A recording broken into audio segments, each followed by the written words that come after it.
Hi everyone, welcome back to Novel Nomad and welcome to my first in the series of short reviews leading up to Adelaide Writers Week.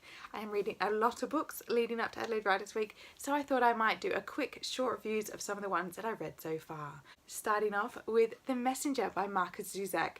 Now Markus Zusak will be promoting his large, very humongous book, The Bridge of Clay, at the Writers Week, but I read his earlier novel, The Messenger, which I think was absolutely brilliantly done. It is a lot shorter book. It has a very defined structure, given that it is basically a card deck. It starts with the aces of cards and then it goes through following the numbers of the cards. I really enjoyed that structure. It kept a very, unique clarity to the story itself. I also liked the concept of the Ed Kennedy, who inadvertently managed to save a bank, started receiving ace of cards of different tasks that he had to do, not only to challenge himself but to challenge the community around him. And I thought that was brilliant because in a way we've all been Ed Kennedy. We've all suffered something where we've just found ourselves stuck, immobile, where we just need to have some type of external push to really get us out into the world again. He's recovering from the death of his father and being in a world where he feels himself to be a deadbeat loser, where he just doesn't have a future. He's just going to keep playing cards with his mates and that will be the rest of his life. However, these cards are brilliant. They get him out into the world, they get the community together and appreciating each other, and they really find not only the light but the darkness in the community. I'm not going to say this is all sunshine and roses. It really isn't. It's really facing some very dark and quite traumatic experiences within the community. I always like how there was this big overwhelming character who was watching out for Ed, and that worked really well towards the end when you had that big reveal of who was behind the aces.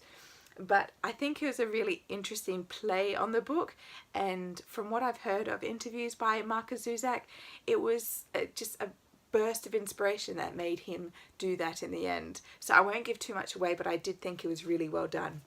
For me, the voice is particularly Australian, very much country.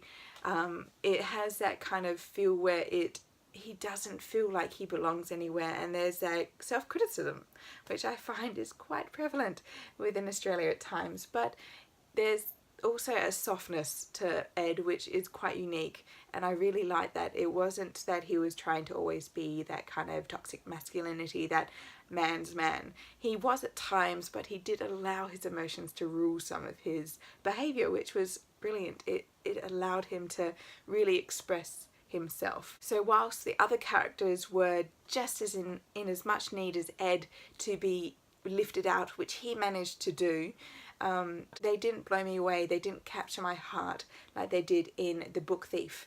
So the ensemble wasn't really what I would call a really great developed cast, but Ed himself I read for. He was a brilliant main character, and I read for Ed because you were so much in his present.